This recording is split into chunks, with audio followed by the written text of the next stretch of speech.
जैसा कि आपको पता होगा कि फोटोशॉप बहुत सारे designers, UI designer, graphic designer, fashion designer, बहुत सारे डिज़ाइनर्स फोटोशॉप का यूज़ लेते हैं। फोटोग्राफर फोटोशॉप का यूज़ लेते हैं।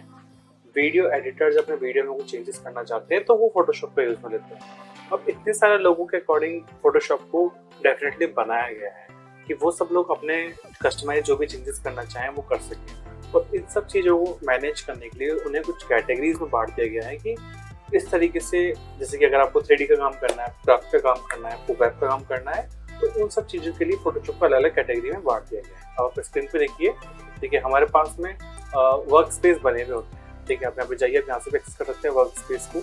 हमारे पास में वर्क स्पेस बने हुए होते हैं कि अगर आप 3D आर्टिस्ट हैं, आप 3D का काम करना चाहते हैं, तो ये सब चीज़ें आपके 3D में काम आएंगी।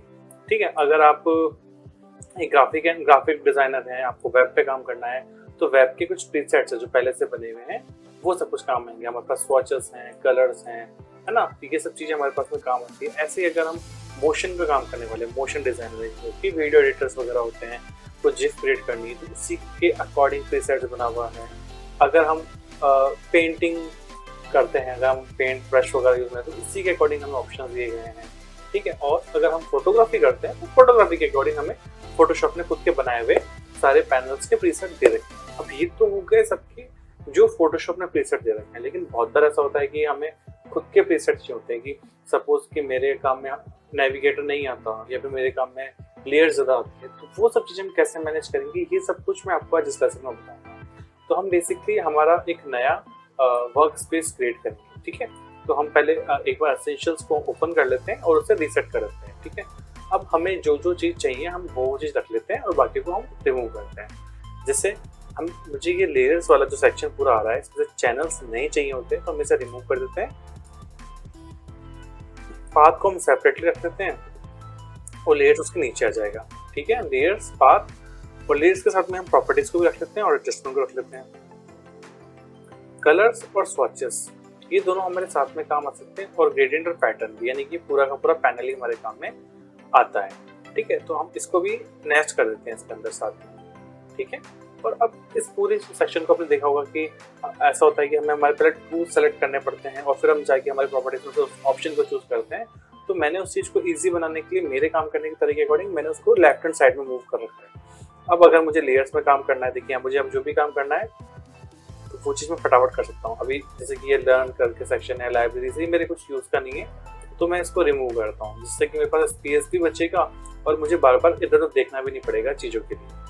ठीक है, ये हमने रिमूव कर दिए। अब देखिए इनमें से ये सब चीज़ें हमारे काम की हम ऑर्डर से ही कर लेते हैं, जिसके अंदर हमें कैटेगरी में उसको डालना है उसको रिमूव कर सकते हैं। जो जो चीज़ आपको लगता है कि उसके काम आ सकती है आप वो यहाँ से ले आइए और उनको रख लीजिए। जैसे आपके सपोज आपके इन्फो काम में आता है तो आप इन्फो को मूव कर लीजिए।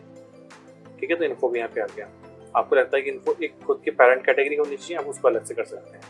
ठीक है, आप इनको बंद भी कर सकते हैं। अगर आपको लगता है कि नहीं ये चीज़ काम में नहीं आएगी तो वो पैनल पर डबल क्लिक करके आप उसको बंद भी कर सकते हैं। अब देखिए इससे क्या हुआ कि मेरे पास में बहुत सारा स्पेस खाली बच गया। अब क्लीनली तरीके से मैं मेरे काम पर फोकस कर सकता हूँ कि जो भी मुझे काम करना है। अब क्या होगा कि मेरे काम करने के बाद में मान लीजिए अगर इस सिस्टम को कोई और भी यूज़ में लेता है, या फिर मुझे इस प्रीसेट को जो मैंने अभी बनाया है इसको सेव करना है, ताकि जब भी मुझे काम करना हो तो मैं उस प्रीसेट को अप्लाई कर सकूँ। तो मुझे यहाँ पर क्लिक करना है न्यू वर्क स्पेस पे और यहाँ पर अपने प्रीसेट का नाम देते हैं।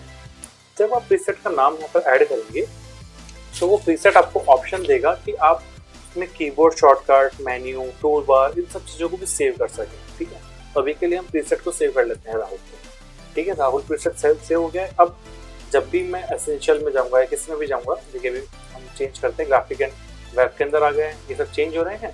अब वापस से मुझे मेरे वाले ही प्रीसेट पे जाना है, तो मैंने राहुल को सिलेक्ट कर दिया और वो प्रीसेट आ गया। आप देख रहे हो कि जब मैंने एसेंशियल चूज किया तब भी तो यही प्रीसेट है। क्यों? क्योंकि हमने एसेंशियल को हमने जो चेंजेस किए थे वो एसेंशियल में किए थे, तो हम उसको एसेंशियल को रीसेट कर देता है। एसेंशियल से जैसे हम वापस से राहुल पे जाएंगे तो वो सारा प्रीसेट अप्लाई हो गया। यानी कितनी इजीली तरीके से हम अलग अलग मल्टीपल लोग अगर एक ही सिस्टम पे काम करते हैं तो वो अपने प्रीसेट को सेव कर सकते हैं।